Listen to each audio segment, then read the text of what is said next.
একটি দল আছে, সেই দল বিএনপি সম্পর্কে মিথ্যে কথা বলে যাচ্ছে কয়েকদিন ধরে।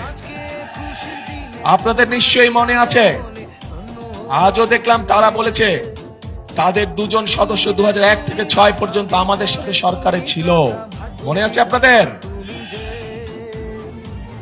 এখন তারা বলছে যে বিএনপি সময় বলে পরিস্থিতি অন্যরকম ছিল, তাদের মানুষগুলা ভালো আর আমাদের মানুষগুলা খারাপ। আমার প্রশ্ন হলো ভালো মানুষের সাথেই তো ভালো মানুষ থাকে নাকি?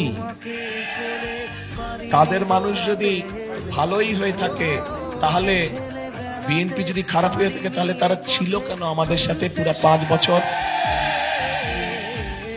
আমাদের সাথে প্রথম থেকে শেষ দিন পর্যন্ত তারা ছিল, এবং তাদের থাকাটাই প্রমাণ করে খালেদা জিয়া যে দুর্নীতিতে সফলভাবে নিয়ন্ত্রণ করতে সক্ষম হয়েছে। তাদের প্রথম দিন থেকে শেষ দিন পর্যন্ত থাকাটাই প্রমাণ করে যে একমাত্র বিএনপির পক্ষেই সম্ভব এই সব দুর্নীতিকে নিয়ন্ত্রণ করা।